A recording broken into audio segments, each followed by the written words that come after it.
What's going on, guys? Welcome to the Pop Real Estate Podcast. Pop just meaning people over profit, where we're going to talk stories. We're going to talk stories of what happens in the real estate transactions. Okay, the good, the bad, the ugly. We're gonna be talking about all kinds of stories. All right. So my name is Gilbert. I've been in the industry since 2018. I've done a little bit of everything. Buy and hold rentals, fix and flips, creative deals, novations. We're going to talk a lot about a few different approaches and everything. So um, I want to welcome you guys. So today we are going to talk about a story about a property in Houston, and I'm already laughing because this one's this one's crazy, man. This one's crazy. Um, roller coaster all throughout. Roller coaster all throughout. So um, sellers' names, we're just gonna call them Jim and Judy. Jim and Judy. They came in and they said they contacted a friend of ours that we've already done business with. We're already closing on her property, and she was like, "Hey, you know what? Um, I got a few friends. They're looking to sell their homes as well." And so we start talking, we start connecting with them, right? We start connecting with them and trying to see how we can help, right? So we get into contact and everything, and Jim and Judy, we get on the phone. It's Jim and Judy. They have three kids.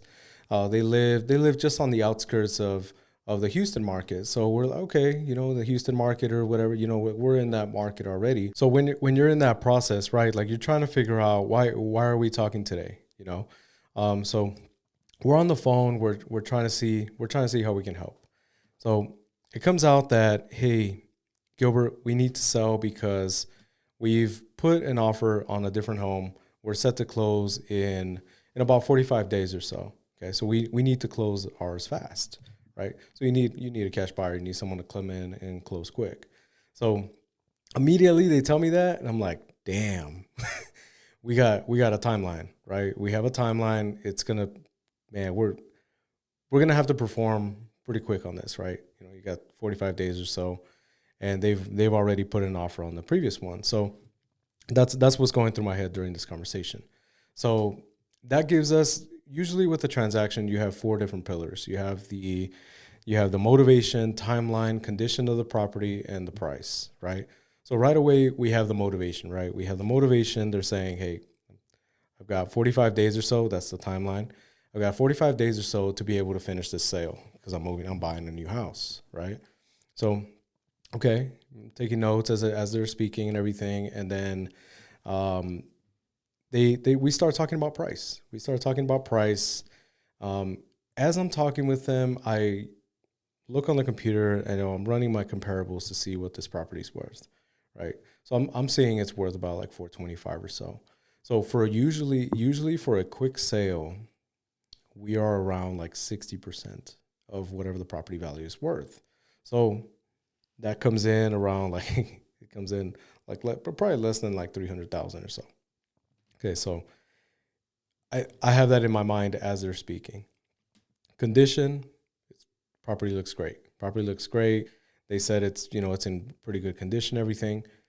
We started talking price, and they said, hey, look, like, I have a mortgage at 350,000. I need to sell at the minimum for 350,000. I need to clear this debt so that I can take on my new debt, which is buying the next house. So okay, immediately I'm thinking in my mind, okay, well, cash offer is off the table, right? Mortgage at 350, the cash offer was below 300. I can't expect a homeowner to come in with $50,000 to close out the previous transaction. So that's not going to work. Cash offer is not going to work. Um, then I start thinking, okay, well, what about a sub two? Like, and this is all going on in my brain while we're having this conversation, right? So a sub two offer is not going to work. Sub two is just meaning the loan stays in the seller's name. And what I'm going to do is the deed will transfer over the home ownership, but the loan stays in the seller's name. Well, that's not going to be able to work because it's still going to calculate it on their debt to income ratio, right? So with them having to clear that debt to income ratio, I know sub two is not going to work. Owner financing, same thing. Like, it's just not going to work. A hybrid deal, which is pretty much the owner financing, whatever equity they have, we can finance that and give them a down payment type of thing, and they move on. But that's they're going to calculate on their debt to income ratio. When you do a sub 2, what you can do is you buy the property, the loan stays in place, and you can set up a servicing company that pretty much shows, hey, this is the paper trail. Gilbert's responsible for that mortgage payment now. You have that paper trail to show for your next lender. Say, okay, well, yeah, technically you're not responsible for that debt. Gilbert's responsible for that. So that's how the sub 2 offer works. So as they're speaking, we have a timeline, we have a clear timeline, we have a motivation, right? We have the condition of the property. They're saying it's a pretty good condition. It might need a little bit of repairs and stuff, but it's not like it's in crazy, So that just leaves the price. That leaves the price. So immediately, sub 2, hybrid, owner financing, that's off the table, completely off the table. Cash offer was way lower than the mortgage amount. There's no way that's going to work for this homeowner. So why even talk about it? So I'm on the call and I'm listening and I'm just, okay, well, I'm immediately thinking how we can offer this person, this homeowner to get out of their situation. So in this case, the only way that we could help is by doing an ovation offer.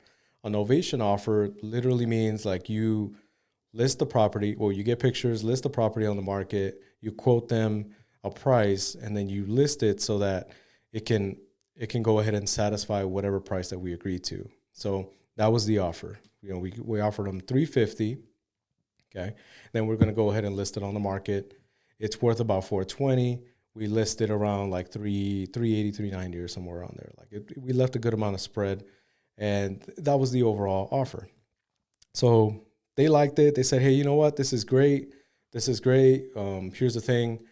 You're going to be listed on the market, right? It's like, yeah, we're going to be listing you guys on the market. That's the only way that we can get this to the finish line. Okay. 45 days already, man. I'm going to be honest with you. That's a tough timeline. That's a very tough timeline. We've got to be able to move fast on this. Okay. So just keep that in mind.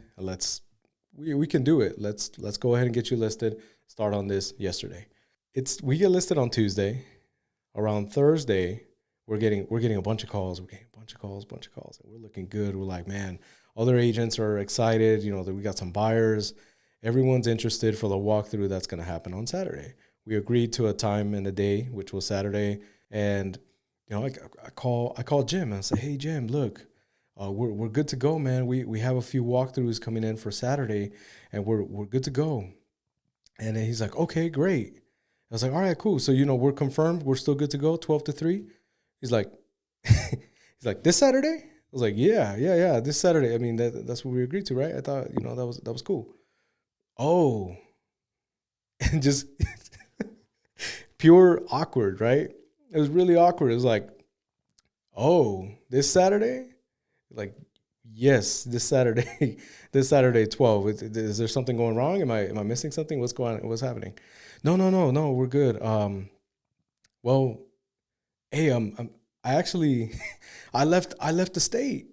You left the state? What do you mean? Like, okay, so you're not home. Okay, completely understandable. Did you leave a key somewhere? I wish I would have known this before listing, and then you take off for, how long are you going to be gone? Oh, I'm going to be gone 2 weeks. 2 weeks. Oh man, bro, 2 weeks. You're killing me here, man. Did you leave a key somewhere? Maybe we can, I could send a team member out there. No, man, I don't want anyone in my house, man. Remember we spoke about that when we first talked. Well, how can we expect people to buy this house if we're not going to let them in the door? We have to let them in the door. We need the buyers to see this house. If not, how are we going to be able to sell this house? And then, he just got kind of quiet. He's like, yeah, you're right. Okay. All right. Sounds good. Okay, cool. So we're good to go. We're good to show it on Saturday. Do you have a key somewhere, family member, something? No. I don't want anyone in my house.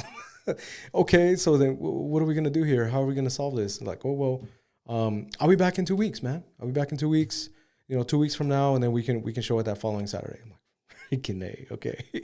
All right, cool. Sounds good, I guess, man. Like, there's nothing else we can do. So now we make those phone calls, right? Hey, something came up. Our seller is out of town. There's no way we're going to be able to show it this weekend. Okay, what about next weekend? Oh, next weekend's not going to work either. It's going to be the following. It's going to be the following weekend.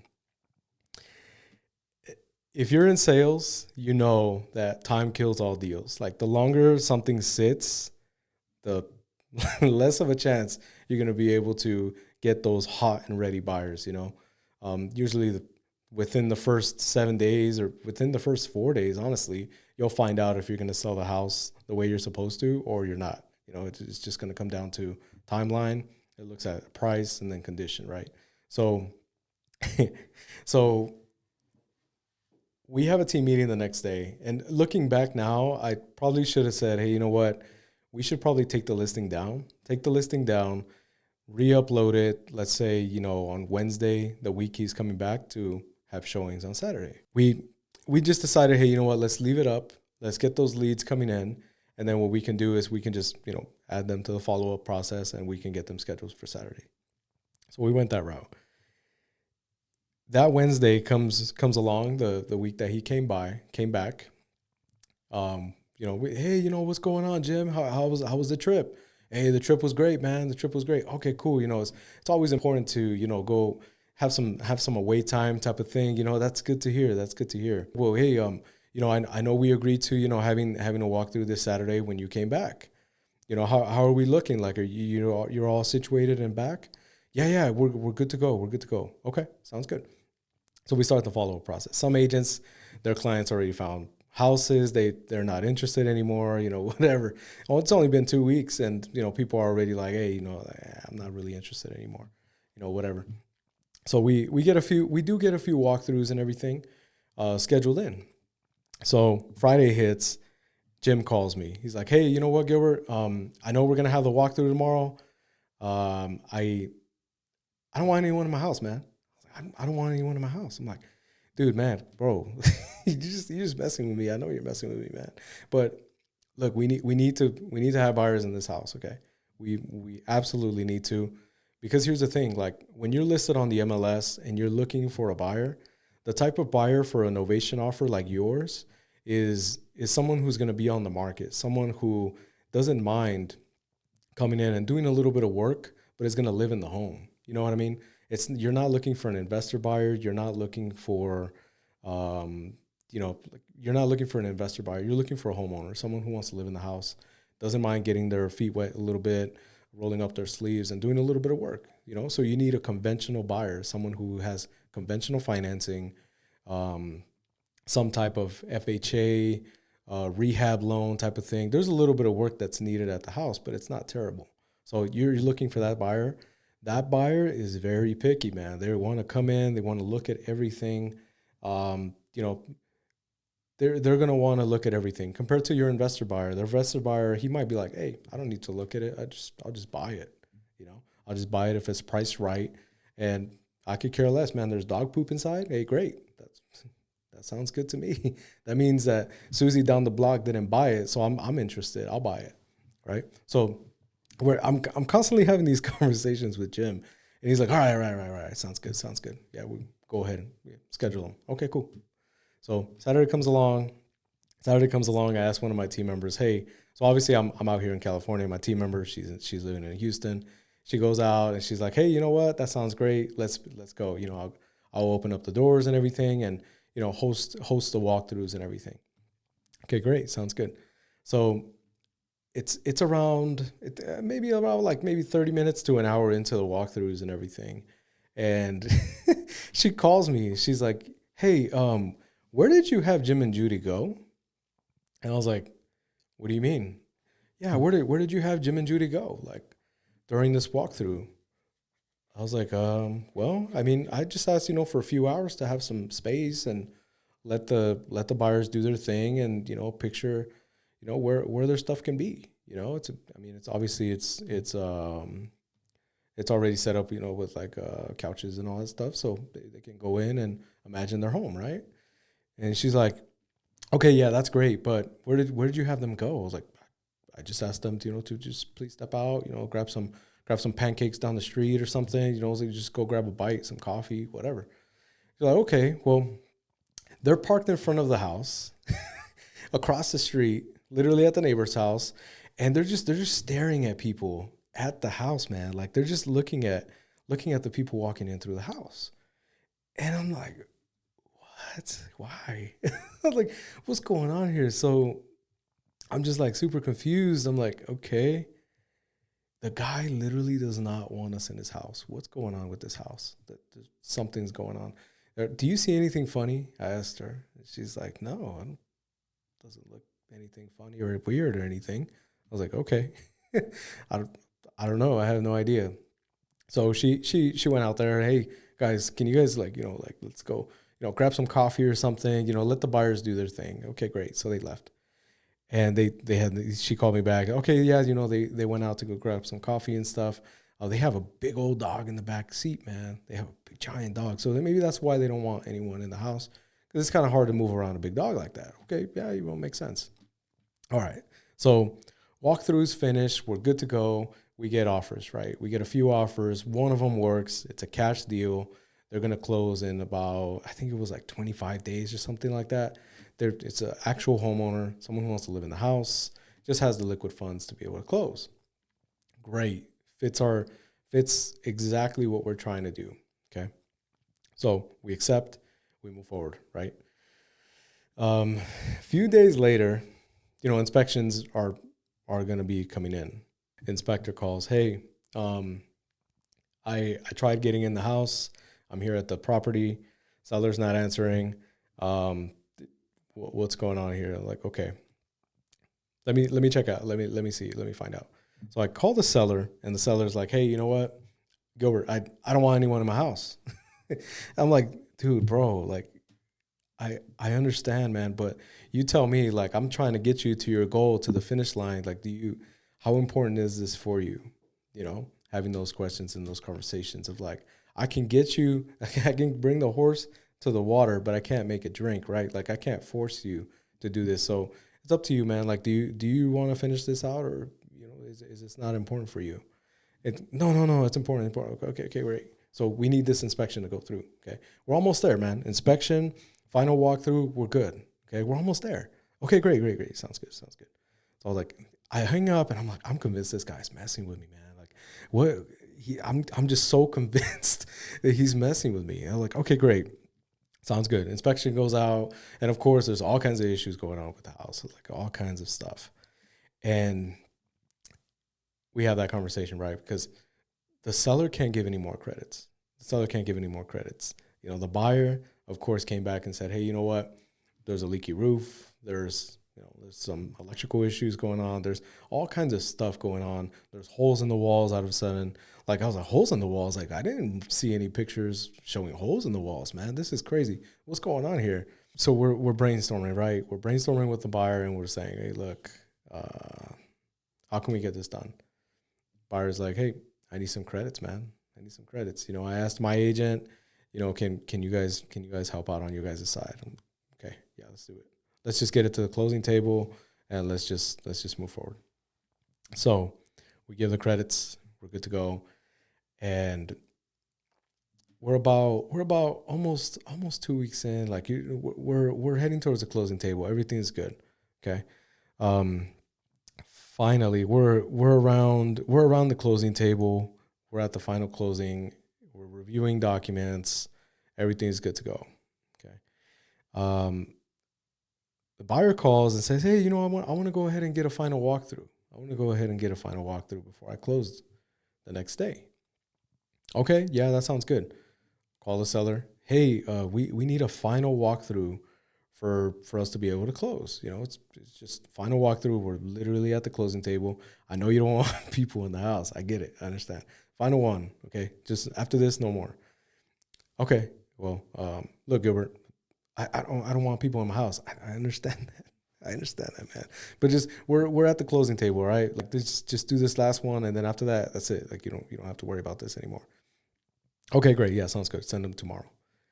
Tomorrow comes by. The buyer's like, dude, your seller didn't let me in the house, man. Like, I don't know what's going on here. And I'm like, yo, like, this guy's just messing with me, man. Like, what's going on here? So I call the seller. Hey, man, we needed to let the buyer do the final walkthrough. Okay. Can we do it today? last one, man. Hey, Gilbert, hey, I don't want people in my house, man. Like, I already told you. I was like, I understand that, man, but we're literally at the closing table. Like, we already, like, we're almost there. You know what I mean? Like, we're about to fulfill, like, you're closing on that other property. We're right on time, man. Like, literally, we're at the closing table. Can we just call it a day? All right, right. Sounds good. Dude, it would always end up like that. Like, hey, he's good to go, but he's just like, he wants to put up a fight, kind of thing. I'm like, man, I'm convinced this guy's just messing with me. All right, whatever. So the buyer goes in, walks through and everything. After that, we get a call like, hey, um, there's holes in the walls. There's trash everywhere. There's trash on the sidewalks now. Obviously, the buyer was able to get through and everything, but there's all kinds of issues going on, man. And I think I need to get either some more credits to be able to close, or I'm gonna walk away. I'm gonna walk away from this because this seems too much. This seems too much. And we're at this point, obviously, the seller can't give any more.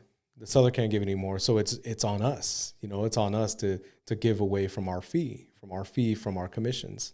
And it's a tough pill to swallow because it's like, man, like we worked so hard on this deal. Like there was just a lot of dialogue back and forth. I know I'm shortening it like crazy, but there was a lot of dialogue in between those. The times when, hey man, I don't want people in my house. There was some words exchanged. This was a lot. There was a lot. This was a crazy one. So, all right, sounds good. Well, let me talk to the team. Let me see what we can do, and we'll go from there. So we talk and everything, and man, it was just a very tough situation to be in, because you're like, hey man, like, I worked hard for this deal. And as we're contemplating it, obviously we're gonna sign. We're gonna sign because we're like, you know what, man, we're not gonna hold anyone up. Like we're really not. Like that's not what we should be doing. We did put up a little bit of a fight though, because we're like, man, hey, like we've got to come out. You guys got to come out too, as far as like on the buyer's end and everything. And they're like, hey, you know what? Fine, let's just work it out. It is what it is. And as we're contemplating that and we're talking and we're having that dialogue, I get a different call from a different agent. And it's the agent on the other side of the transaction. So it's ours, right? It's Jim and Judy as sellers on this first one, right? I get a call from the other one, the one where they're sellers in my transaction, but they're buyers in the other transaction. I get a call from the seller's agent on this one. She's like, hey, you know what?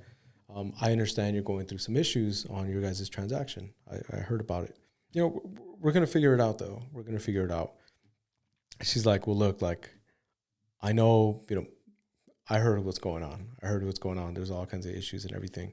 But what I wanted to express to you was that there are 7 other transactions waiting on yours to close. Okay. 7 other transactions. And so just to back up a little bit. So my seller put in an offer to buy this property. This seller put in an offer to buy this property. This seller put in an offer to buy this property. Seven transactions down. I was just like, in my head right away. I was like, dude, the market's gonna crash, man. There's no way. This is how bad the market is right now. Like literally, like there's 7 other transactions waiting for this one to close. Like, dude, that's insane, man. So picture if you would have chosen and said, hey, you know what? I'm sticking to my paycheck on this one. And you decided to stick on that, you would have messed up 7 other transactions. You know what I mean? So it's like, man, I was already going to sign, but that just solidified it for me and said, hey, you know what, man, that's crazy right there. Because there's 7 other transactions waiting on for this one. And I was just mind blown. I said, you know what, man, like this is insane. So signed it, is what it is. Walked away and everything. We closed. We're good to go, right? Talked to my team the next day. They're like, hey, you know what? Yeah, we closed it, man. We closed it. We were working so hard on that one. I was like, yeah, man, but here's the thing. Like, it's we got $0,000. $0,000. I'm not even lying. $0,000. And they're like, hey, well, I mean, so sushi on you or what? I was like, hey, we can all share an appetizer. I'm down with that. It's like, hey, but there's 6 of us.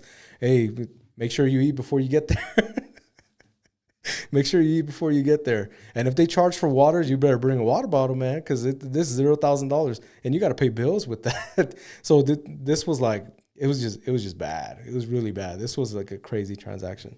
So 7 transactions, man. It was just a lot. It was a lot of back and forth. There was a lot of dialogue in it. Obviously, if you would have stuck to like, hey, man, I'm focused on my check, I could care less, then you would have caused a lot of issues in that, right?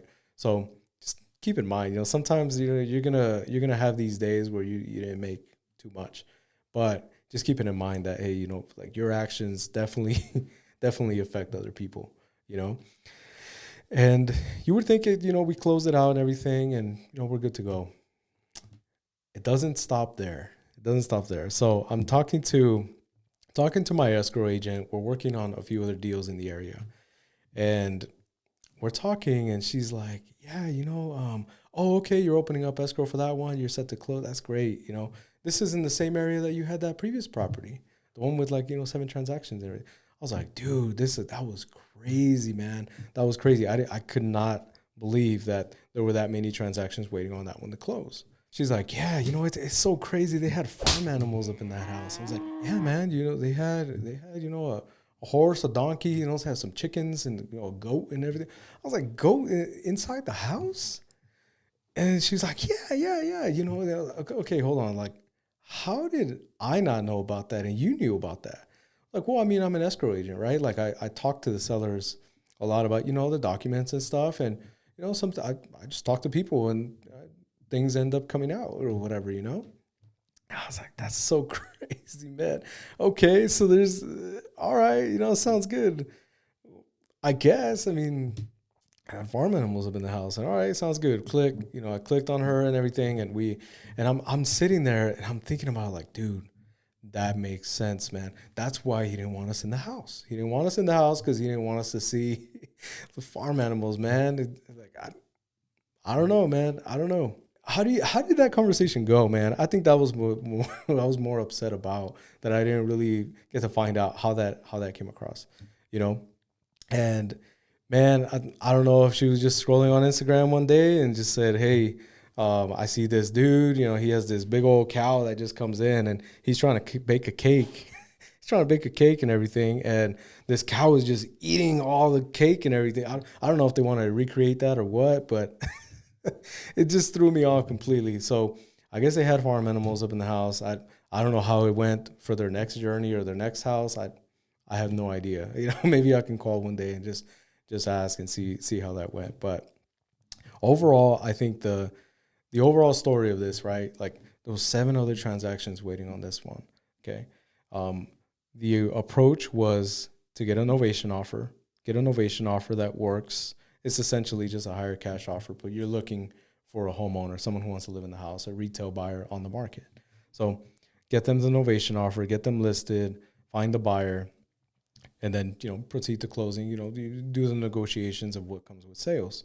Had we stuck to, no, like, we're not giving up any of our fee, we're not giving up any of our profits, we would have affected these 7 other families. You know what I mean?